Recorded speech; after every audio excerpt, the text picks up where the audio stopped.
Hello and welcome to all. देखिएगा, directly अगर bat लेके पहुंच गए मैदान में और मैच के दिन अगर बैटिंग की प्रैक्टिस करो, ठीक है, तो मैच नहीं जीता जा सकता, राइट। शायद फर्स्ट बॉल में ही आउट हो जाओगे, ठीक है? या फिर स्ट्राइक रेट जो है वो ऑलमोस्ट जीरो हो जाएगा आपका, ठीक है। तो इसलिए इससे मैसेज क्या है कि whatever you are going to do, उससे पहले आपकी प्रैक्टिस होनी चाहिए।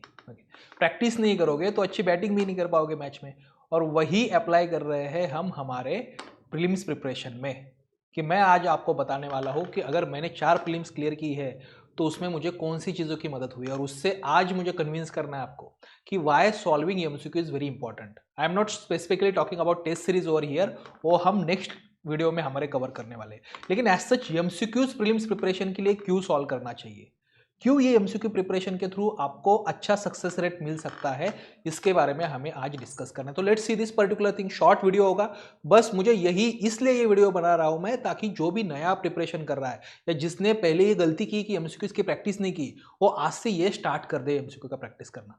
Okay, so let's try this particular thing. देखिएगा, सबसे पहले इंपॉर्टेंट एस्पेक्ट जो है we are going to discuss is that कि एमसीक्यू जो होती है ये आपका प्रिपरेशन जो है टेस्ट करता है। Okay, you have read a topic, जैसे नॉन कॉपरेशन मूवमेंट जो है हिस्ट्री में आपने पढ़ लिया। ओके, अब ये आपने टॉपिक पढ़ लिया, let's say you have read like 20 pages. Okay, तो ये पेजेस पढ़ने के बाद क्या सही में आपने जो पढ़ा है वो आप रिटेन कर पा रहे हो?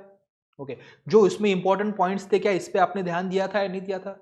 ये सारा जब उसके रिगार्डिंग आप एमसीक्यू सॉल्व करोगे तब आपको पता चलता है। तो ये आपका जो है टेस्ट करता है preparation MCQ solving. Okay, second काफी इंपॉर्टेंट फायदा है, देखिएगा एमसीक्यू क्यों सॉल्व करने चाहिए। Okay, that is it tells you the demand of question. Okay, demand of exam, कि एग्जाम की डिमांड क्या है। ओके, एग्जाम में किस तरह के क्वेश्चंस पूछे जाते हैं, कौन से टॉपिक्स पे क्वेश्चन पूछा जाता है। ओके, कौन से टॉपिक्स ज्यादा इंपॉर्टेंट होते हैं, कौन से टॉपिक नहीं इंपॉर्टेंट होते हैं। ओके, ये आपको पता चलता है। और जैसे ही आपको एग्जाम का डिमांड पता चलेगा ना, I will promise you one thing, कि आपका जो स्टडी का अप्रोच होगा वो टोटली डिफरेंट होगा। ओके, आप एक एक्सपेरिमेंट करके देखना। ओके, जो भी आपको चैप्टर पसंद है एम लक्ष्मीकांत इस बुक का, उस लक्ष्मीकांत के इस बुक के चैप्टर को उठाइए। ओके, उस चैप्टर को पूरी तरीके से पढ़ लीजिएगा।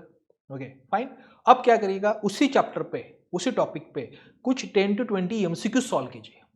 Okay, and again revisit the same chapter and read that chapter. आपका एमसीक्यू सॉल्व करने से पहले अप्रोच और एमसीक्यू सॉल्व करने के बाद का जो अप्रोच चैप्टर पढ़ने के टोटली डिफरेंट होगा। I can promise you that. Why? Because अब आप whenever the moment you will solve the MCQs, आपको पता चल सकता है कि कौन से इंपॉर्टेंट पॉइंट्स थे, कौन से पॉइंट्स मैंने मिस कर दिए। ओके, और अब मैं अगर लक्ष्मीकांत पढ़ने लगता हूं तो उसी चैप्टर को, तो इंपॉर्टेंट पॉइंट्स को यू विल स्टार्ट हाईलाइटिंग। कौन से पॉइंट ज्यादा इंपॉर्टेंट नहीं होते उसको आप ज्यादा फिर इंपॉर्टेंट, मतलब उसको you will just skim through that those particular points.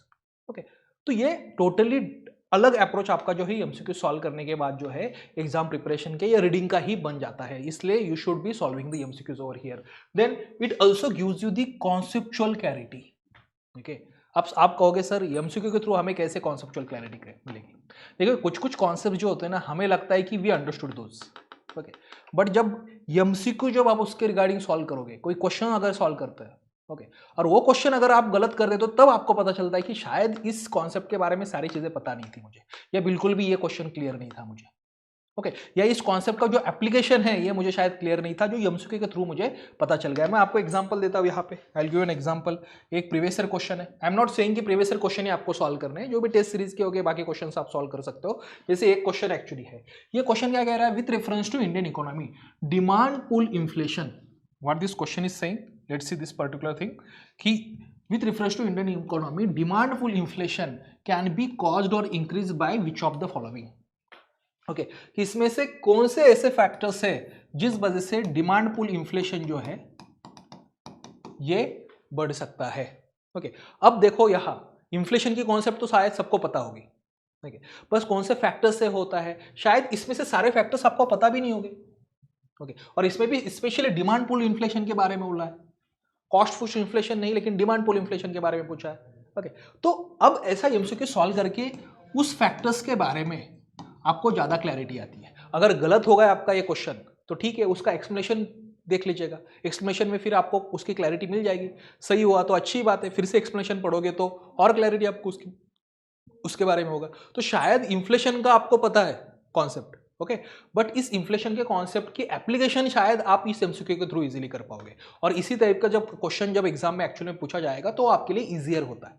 Okay and that's why you should be solving the MCQ over here. अब बाकी कौन से रीजंस होते हैं, let's see that particular thing. Okay उसके बाद होता है कि जो मिस पॉइंट्स होते हैं वो आपके एमसीक्यू के थ्रू हाईलाइट हो जाते हैं। अब मिस पॉइंट मतलब कौन सा होता है कि कुछ आपने लेट्स से पढ़ा है, let's say you have read about the different organisations during Indian independence struggle. Okay और ऐसे कुछ ऑर्गेनाइजेशंस होती है शायद वो आपके बुक्स में भी नहीं थी। ओके या फिर बुक्स में था लेकिन आपने उस पर इतना ध्यान नहीं दिया, लेकिन वही ऑर्गेनाइजेशन जिस पे इतना आपने ध्यान नहीं दिया था या आपके बुक्स में नहीं था, अगर वो एमसीक्यू में अगर आपको पूछा गया आपके, ओके तो उस ऑर्गेनाइजेशन के बारे में आपको एमसीक्यू के थ्रू पता चलता है, बिकॉज शायद वो क्वेश्चन आपका गलत हो जाएगा या आपको ही पता है कि आपने शायद इसमें गेस किया है। ओके तो उसका एक्सप्लेनेशन जो है आप पढ़ने लगोगे। I will give you an example here also, इसका भी एक एग्जांपल मैं आपको देता हूं। जैसे यहां देखना ये क्वेश्चन है। Okay this question talks about certain pre independence organisation. Question solve करना हमारा पर्पस नहीं है, बस मुझे आपको पॉइंट बताना है कि यहाँ है क्या। ठीक है तो for example consider the following pairs. So यहाँ राजा राधाकांत देव इनके बारे में है, then there is Gazulu Lakshmi Narasu Chetty इनके बारे में एक है, और सिंद्रनाथ बैनर्जी। ओके और ये तीन आपको इंपॉर्टेंट पर्सनैलिटीज के बारे में बताया गया है और उनके एसोसिएटेड ऑर्गेनाइजेशंस के बारे में बताया गया, और पूछा गया है कि कौन सी पेयर जो है करेक्टली मैच्ड है। तो लेट से अगर आपको इसके किसी के बारे में भी नहीं पता होगा, आपको दो पता है एक नहीं पता है, ओके आपने शायद नहीं पढ़ा था, तो मे बी सेकंड ऑप्शन शायद आपने नहीं पढ़ा है, तो आप क्या करोगे फिर इस एमसीक्यू का एक्सप्लेनेशन देखोगे और ये नया कंटेंट जो है आपके पास, आपको नया नॉलेज जो है इससे मिल जाता है, नई इंफॉर्मेशन आपको मिल जाती है। Okay and that's an important aspect of solving the MCQ, इसलिए आपको एमसीक्यू जो है यहाँ सॉल्व करना काफी इंपॉर्टेंट हो ही जाता है। ओके इसी के साथ साथ तो इसमें ऑफकोर्स आपका नया नॉलेज क्रिएट हुआ, आपने जो है नए कुछ इंपॉर्टेंट एस्पेक्ट जो है नॉलेज क्रिएट किया। और लास्ट पॉइंट यहाँ काफी इंपॉर्टेंट है, और ये पॉइंट जो है ना चाहे वो बिगिनर्स हो या जो सीजन यूपीएससी एस्पायरेंट्स हो, सबके लिए काफी इक्वली एप्लीकेबल है। That is it's a new way of revision for you. ये आपके लिए जो है ना एक नया वे ऑफ रिविजन भी है, काफी इफेक्टिव वे ऑफ रिविजन है, खास करके लेट से जिसने ऑलरेडी 4-5 बार एक बुक पढ़ा है। ओके और 4-5 बार एक बुक पढ़ने के बाद बोर हो जाओगे आप, सेम क्या ही कंटेंट पढ़ना है। ओके तो उस वक्त रिवीजन करने के लिए काफी अच्छा आपके पास टूल है, दैट इज एमसीक्यू। एमसीक्यू उस टाइप टॉपिक पे पढ़ लीजिए, आप सॉल्व कीजिएगा और फिर उसको आप रिवाइज कर सकते हो।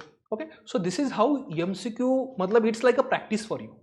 ओके ये प्रैक्टिस है आपकी before you actually will play the match. Okay ये प्रैक्टिस जितने अच्छे करोगे उतना अच्छा आपका मैच में रिजल्ट होगा, उतना अच्छा आपका एग्जाम में जो है रिजल्ट होगा। ठीक है तो अब नेक्स्ट वीडियो में मैं आपको बताने वाला हूँ, because now we have established कि we must be solving the MCQs for prelims.